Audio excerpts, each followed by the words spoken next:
మాతృదేవోభవ పితృదేవోభవ. నేను మీ శ్రీధర్ 9295909819 నా phone number. Okay, ఇప్పుడు ఆగస్టు నెల ఫలితాలు మేషరాశి నుండి మీనరాశి వారి వరకు అంటే 12 రాశుల యొక్క ఫలితాలు ఆగస్టు 1 నుండి ఆగస్టు 15 వరకు. అంటే దీన్ని ఇంగ్లీష్లో ఫోర్త్ నైట్ అంటారు, మన తెలుగులో పక్ష ఫలితాలు. అంటే పక్షం అంటే ఒక భాగం, ఒక సగ భాగం అనుకోండి. ఆ భాగం అంటే 1వ తారీఖు నుంచి 15వ తారీఖు వరకు గోచార ఫలితాలు ఏమున్నాయి, ఏ విధంగా ఉన్నాయో తెలుసుకునే ప్రయత్నం చేద్దాం.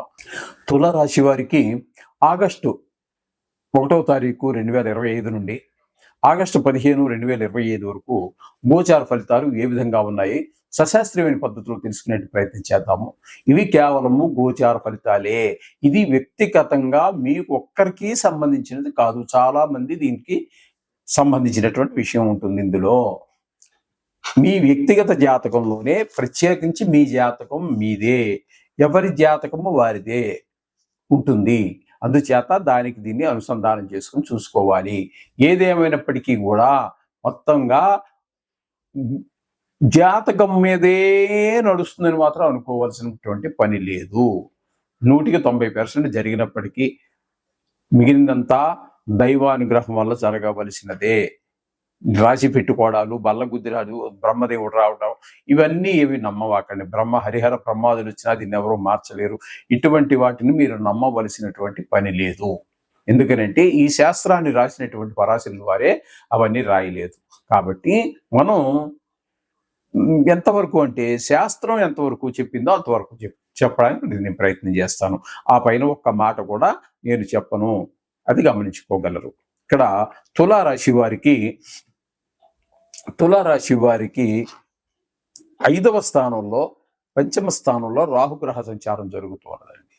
అట్లాగే 6వ స్థానంలో సంచరించేటటువంటి శని భగవానుడు కూడా వక్రగతిలో ఉన్న కారణంగా, అంటే నవంబర్ 26 వరకు ఆయన కూడా మీకు 5వ స్థాన ఫలితాలనే ఇస్తూ ఉన్నారు. అంచేత ముఖ్యంగా సంతానం మీద దీని యొక్క ప్రభావం ఎక్కువగా ఉంటుంది. అవంటే సంతానం మీద అంటే చదువుకునే పిల్లలైతే, వాళ్ళు వివాహితులైపోయి వాళ్ళ జీవితాలు వాళ్ళు ప్రారంభించాక వాళ్ళదే ఉంటుంది.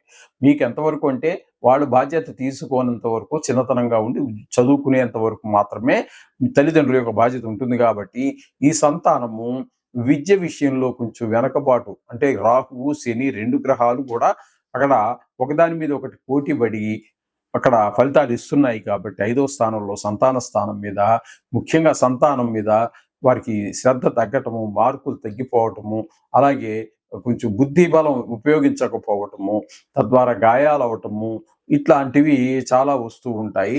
అలాగే చెడు స్నేహాలు, ఇవి చాలా ప్రమాదకరమైనటువంటివి. ఒక 10th క్లాస్ దగ్గర నుంచి మరీ కొంత జాగ్రత్త తీసుకోవాల్సినటువంటి పరిస్థితి. ఎందుకంటే అది కొంచెం చాలా మనిషికి ప్రమాదకరమైనటువంటి, అంటే చెడు స్నేహాలు చేయడానికి వాటికి ఎక్కువ అవకాశం ఉండేటటువంటిది. మనిషి అంటే విద్యార్థిగా ఉన్నటువంటి వాడు చెడిపోవడానికి ఎక్కువగా అవకాశం ఉన్నటువంటి కాలం. కాబట్టి ఆ విషయాల్లో అప్పుడు జాగ్రత్తలు తీసుకోవాల్సి ఉంటుంది. అంటే శని రాహు ఇద్దరు కూడా ఉండటం మరింత ప్రమాదకరంగా మనం చెప్పుకోవాల్సి ఉంటుంది. ఇకపోతే భాగ్యస్థానంలో గురువు శుక్రుడు 2 గ్రహాల యొక్క సంచారం జరుగుతోంది. ఈ 2 గ్రహాలు కూడా అత్యంత శుభప్రదమైనటువంటి ఫలితాలనే ఇవ్వబోతున్నాయి. భాగ్యస్థానంలో గురు సంచారం వల్ల అవివాహితులకి వివాహం అవటము కావచ్చు, వివాహం అయ్యేటటువంటి సందర్భంగా కూడా శాస్త్రాల్లో చెప్పబడింది. అలాగే భాగ్యం అంటే ఏ విషయం, ఏంటి భాగ్యం? భాగ్యం అనేదానికి ఒకటని లేదండి, అన్ని భాగ్యమే. మీ తల్లిదండ్రులు ఇంకా ఆవిడ చేతి వంట తినటం, ఆవిడ మాట వినటము, మీ తండ్రి గారి యొక్క పొద్దుట లేచి ఆయన్ని చూడటము, ఇవన్నీ కూడా అదృష్టమేనండి. అలాగే మీ మంచి భార్య, మంచి పిల్లలు, అన్ని ప్రతీదీ కూడా భాగ్యమే. ఒక వాహనం ఉండటం, ఒక ఇల్లు ఉండటం, ఒక భూమి ఉండటం, ఒక మంచిగా మాట్లాడగలగటం, ఒక ఆరోగ్యం బాగుండటం, ఇవన్నీ కూడా భాగ్యాలండి. భాగ్యం కానిది ఏది లేదు. ఇవన్నీ అదృష్టం ఉంటేనే వస్తాయి. అలాగే దైవం మీద భక్తి కూడా. ఎందుకంటే ఇక్కడ మనకి మంచి పిల్లలు కూడా ఏంటంటే భావాద్భావం అని చెప్పేసి 5వ స్థానం నుంచి 5వ భావం అవుతోంది. కాబట్టి ఇక్కడ ప్రతిదీ భాగ్యమే మనిషికి. అంచేత ఇక్కడ శుక్రుడు ఉండటము, గురువు ఉండటము 2 కూడా చాలా మంచి ఫలితాలు ఇస్తూ ఉన్నాయి. ఇక శుక్రుడు ఉండటం వల్ల షేర్ మార్కెట్లో ఉన్నటువంటి వారికి, టీవీ రంగంలో ఉన్నటువంటి వారికి, సినిమా రంగంలో ఉన్నటువంటి వారికి కూడా చాలా అనుకూలమైనటువంటి కాలంగా చెప్పుకోవచ్చు. ఇకపోతే దశమ స్థానంలో రవి యొక్క సంచారం జరుగుతోందండి. రవి యొక్క సంచారం దశమ స్థానంలో మీ ఉద్యోగంలో పురోగతి, వ్యాపారం చేస్తున్నట్టుంటే వ్యాపారంలో పురోగతి తప్పకుండా కనిపిస్తుంది. అంతేకాకుండా మీకు అక్కడ ఒక కమాండింగ్ పవర్ కూడా ఉంటే సరే, లేకపోతే ఒక కమాండింగ్ అంటే ఒక నాయకత్వ లక్షణం వాళ్ళని 10 మంది మీద మీరు అజమాయిషీ చేసేటటువంటి జాబ్ రావటం ఇలాంటివన్నీ జరిగే అవకాశం ఉంటుంది. ఒకవేళ ఉద్యోగం రాని వారు ఎవరైనా ఉన్నట్టయితే దశమ స్థానంలో రవి ఉన్న వారికి తప్పకుండా ఉద్యోగం వచ్చేటటువంటి అవకాశం కూడా నాకు కనిపిస్తూ ఉంటుంది. ఇంకా చెప్పాలంటే ఇది కేవలం గోచారం కాబట్టి కొన్ని సందర్భాలలో జాతకంలో కనుక దశముల్లో రవి ఉన్నా, ఆ రవి మీద గురు దృష్టి ఉన్నా కూడా ప్రభుత్వ ఉద్యోగం వచ్చేటటువంటి అవకాశం ఎక్కువగా ఉంటుంది. అలాగే ఆయన ఉచ్చులో ఉన్న ఇలా చాలా ఉన్నాయండి. ఈ రవికి సంబంధించినటువంటిది ముఖ్యంగా ఆరోగ్యం కూడా చాలా బాగుంటుంది. ఆరోగ్యం మహాభాగ్యం కూడా. అంచేత ఈ రవి యొక్క దశమ స్థానంలో ఉండటం అనేటటువంటిది చాలా ఒక అదృష్టంగా భావించుకోవాలి. ఇక బుధుని యొక్క సంచారం తీసుకున్నట్టయితే ఈయన కూడా భాగ్యస్థానంలో ఒక అంటే 5వ తారీఖు వరకు ఇక్కడ బుధుడు ఉన్నారు. తదుపరి వక్రం ఆఖరి అయిపోతుందండి ఇక్కడ. అంటే ఆయన మీకు భాగ్యంలో ఉన్నట్టుగానే మనం చెప్పుకోవాలి. భాగ్యంలో ఉన్నప్పుడు ఆయన కూడా బుధుడు అంత అనుకూలమైన ఫలితాలు ఇవ్వరు, కానీ 5తో ఆఖరి అయిపోయి రుజుమార్గంలో వస్తున్నారు కాబట్టి ఇక్కడ మీకు దశమ స్థానంలో ఆయన కూడా యోగకారకమే అవుతున్నారు. కాకపోతే ఏకాదశ స్థానంలో కేతుగ్రహ సంచారం అంటే లాభస్థానం అనేటప్పటికి ధన బాగా వచ్చే అవకాశం ఉంటుంది. ఇంట్లో సోదరులందరూ కూడా మీకు అనుకూలంగా ఉంటారు. వ్యవహారం ఏదైనా మొదలుపెట్టినట్టయితే నైపుణ్యం ఉంటుంది. అలాగే అలంకార ప్రీతులు కూడా ఉంటూ ఉంటాయి. ఏకాదశ స్థానంలో ఉన్నప్పుడు ఆయుర్దాయం కూడా చాలా బాగుంటూ ఉంటుంది. ఈ విధమైన పరిస్థితులన్నీ కూడా బుధ భగవానుడి వల్ల ఏర్పడుతూ ఉన్నాయి. ఇకపోతే ఏకాదశ స్థానంలో కేతుగ్రహ సంచారం చెప్పుకోవాలండి. ఏకాదశ స్థానంలో కేతుగ్రహం చాలా శుభప్రదమైనటువంటి ఫలితాలన్నీ ఇస్తూ ఉంటాడు ఆయన కూడా. ఇంకా అదే ఇది అని లేదండి, అన్ని లాభమే. ఏది ముట్టుకున్నా వ్యవహారం చేసిన మంచి నైపుణ్యం అది కనబడుతూ ఉంటుంది.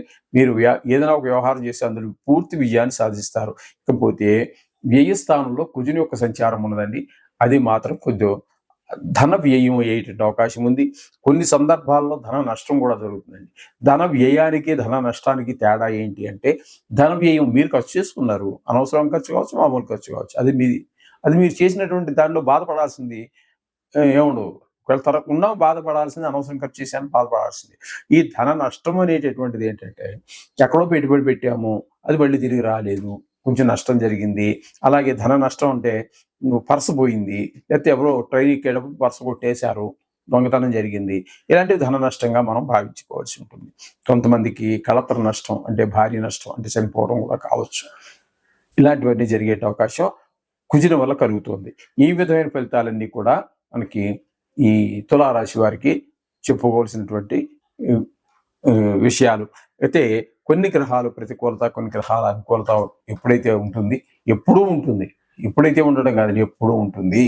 కాబట్టి మీరు ఈ నవగ్రహాన్ని ప్రతిరోజు ఒక 2 నుంచి 5 నిమిషాలు, ఇంకా అవకాశం ఉంటే మీ ఇష్టం, దాన్ని అలా పూజ చేసుకున్నట్టు స్మరించుకోవటం ఏదో చేస్తే మీకు ఈ దుష్ట ప్రభావాల నుంచి బయటపడతారు చాలా సునాయాసంగా. ఇంక 15 రోజులు చాలా ఈజీగా గడిచిపోయిన అవకాశం. శుభం భూయాత్.